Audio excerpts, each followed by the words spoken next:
በቃል ኪዳን የታሰረ የጥበብ ጉዞዋን ያሳካችው ተዋናይት መቅደስ ጸጋዬ።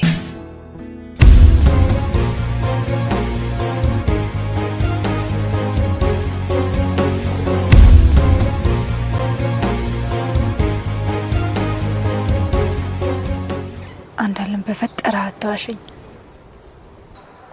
ተዘራ ሳህሉ ኢትዮጵያ ውስጥ ነው ያለውበትን ታውቂያለሽ።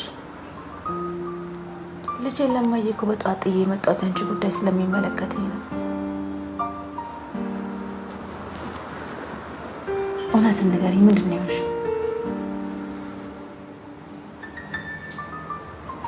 አሁንም ያባልሽ ሊያስቸግረሽ? ምኑን እርግጠኛ ነኝ? ውጭ ሀገር ያለው ሰው የታሪክ አባት መሆኑ የምታወሪ ወሬ ሁሉ ያስጠላል። ሀገር ቤት ገብታ ለመሞት የቆረጠች ነው የሚመስለው። ለመሞት ታዲያ ሕክምናውን ካቋረጠች ታዲያ ለምን ሊሆን ይችላል? ጆኒ ደግሞ እንደዚህ አይነት ነገር ስላፈ ሞልታትና ምን ልበልሽ ኮኪ? ታዲያ እስኪ ንገሪ፣ ምን ልበል?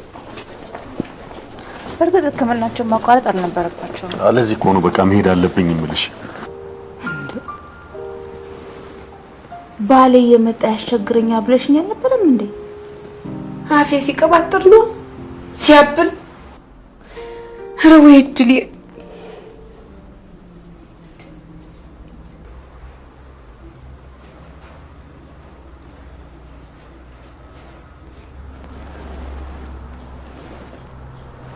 መዋሸት ለምን አስፈለገሽ? የቀለም ትምህርቷን ከናዝሪቱ ቁጥር 2 አንደኛ ደረጃ ትምህርት ቤት ጀምሮ በቤተሰቧ የሥራ ምክንያት አፋር በሚገኝ የሴቶች ሚሽን ትምህርት ቤት ከዚያም ናዝሪት በመመለስ ከአራተኛ ክፍል ጀምሮ ትምህርቷን ቀጥላለች። በጊዜው ከትምህርቷ ጎን ለጎን ታደርገው በነበረው የኪነ ጥበብ እንቅስቃሴ በቤተሰቦቿ ዘንድ ትምህርቷ ላይ እክል ይፈጥራል የሚል ስጋት ተፈጠረ። በተለይ ከልጅነት ጊዜዋ ጀምሮ በአንደኝነት ደረጃ ይዛ ትማር ለነበረችው መቅደስ በአሁኑ ወቅት የሥራዋ ማናጀር ለሆኑት አባቷ በዚያን ጊዜ ትምህርቷን የሚሻማ ሁኔታ መፍጠሩ የማይዋጥ ሆኖባቸው ነበር። ይህ የአባትና ልጅ ግንኙነት ግን ቃል ኪዳን በመገባባት ዳግም ታደሰ።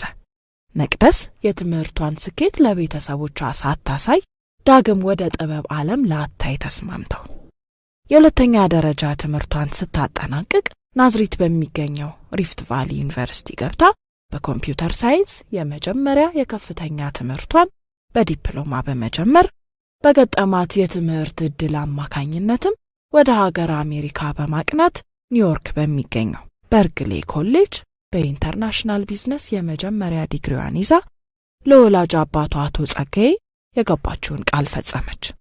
እዛው ኒውዮርክ ሳለች ወደ ኪነ ጥበብ ጉዞ የሚወስዳትን የሥራ ጅማሬዎች መንቀሳቀስ ጀመረች። ይህ ጉዞዋም እዛው ያለች በኢንተርናሽናል ሞዴልነት እንድትሰራ አድርጓታል። ተያይዞም አሜሪካ ማንሃንተን ውስጥ ለ1 ዓመት የቆየ የስክሪፕት ራይቲንግ ወይም ጽሑፍ፣ ዳይሬክቲንግ እና ፕሮዲዩሲንግ ሙያዎችን መሰረታዊ ዕውቀት ጨብጣ ከ5 ዓመታት በኋላ ለስኬት አስሮ ያደረሳትን ቃል ኪዳን ላሳደጓት ወላጅ አባቷና ለቤተሰቦቿ ቃሏን አክብራ በመገኘት በሀገሯ ስራዋን ለመጀመር ስትመጣ ቃልሽን እንዳከበርሽ እኛም ቃላችንን እናከብራለን በማለት በቤተሰቦቿ ሙሉ ድጋፍ የጥበብ ጉዞዋን ራሷ ጽፋ ፕሮዲዩስ ባደረገችው ትስስር ፊልም ጀመረች። የመቅደስ ጥንካሬ ለብዙ ጀማሪ ሴት ፕሮዲዩሰሮች ምሳሌ እንደሚሆን በብዙ ችግር ፊልም ሰርተው ታግለው የወጡ ፕሮዲዩሰሮች ይናገራሉ።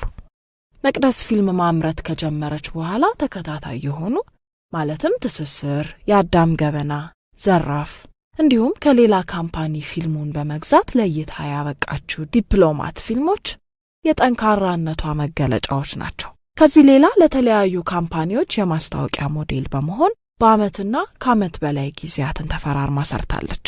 ይህን ሁሉ ስራዎች ስትሰራ ግን መቅዲ ፕሮዳክሽን ብላ ባቋቋመችው ድርጅት ሲሆን የመጀመሪያ ስራዋን ደግሞ በእውቁ የፊልም ዳይሬክተር ድርጅት በሆነው ኢትዮ ፊልምስ የተመረተ ነበር።